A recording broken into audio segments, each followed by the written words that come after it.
Hey, fellow collectors, today we're going to be talking about DC Direct Justice League Parasite. And we see Parasite as this purple-looking creature here. He is a nemesis of Superman. On the side, we will get this short bio for Parasite. Please pause to read. There you go, a little bit closer. All right, on the back, we will see that we have this Justice League designed by Alex Ross. And we see all these characters here in the line, as well as this set of figures, so they are different. So take a look, see what you get. And on the side, we see the other figures that are on the top of this, and from the Pages of Justice. So let's get this guy out and see how cool he is. Okay, I've got this guy out of the box, and we see that he is does come with a stand here. Now let's take a look at the stand itself. It is a black base with the silver edges here, and it is rather thick. We see that it does come to 4 3/4 and 5 inches, and it does come with some pegs for the holes, so you can see it has 2 holes in it. You can take the pegs and add them there. And now as we look at the figure itself, we see that this is a guy that has been mutated so much, and he absorbs all these powers and everything. That is the idea of the Parasite, that he absorbs everyone's life essence, basically their powers. So he does even strip away normal beings of their strength. So if we take a look at this guy, he has no articulation in the head or waist. He is basically a statue.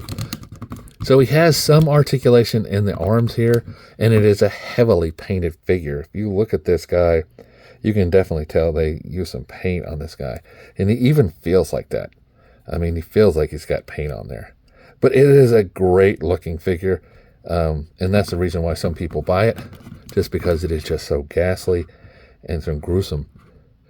Now, as we look at the articulation for the arms, it rotates around and does have a little movement out. His arms do have a bend, but no wrist articulation.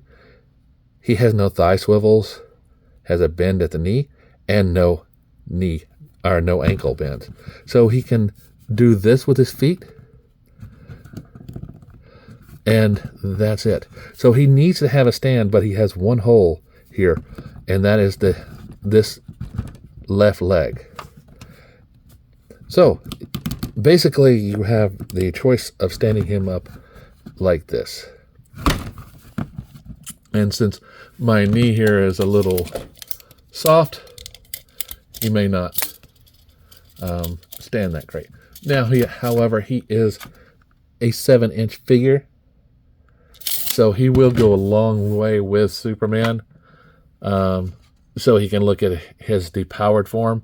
I know they have different versions where he's more super like that, but this definitely goes in good with the Parasite. Looks like he's been, depowered, and he's just in his weakened form.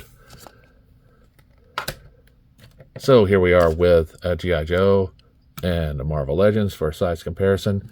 He is just a little bit taller than they are, because they are 6.5 inches, and he is 7. Now, as we weigh this guy, we'll take the stand here, put them all together, and see that this guy is 6.2 ounces. So it's a nice thick figure, and definitely would be good on your Superman. Now, the stand, like I said, comes with 2 holes. You can either pose him like this or like that. It depends on how you want it. However, there's 1 hole, so you have to use just the 1 peg. So you can use the other peg for one of these other stands that you might have. And remember, it only comes out, you can bend the knees, and this is the way it will look on that stand. So, until next time, guys, like, subscribe, and keep collecting.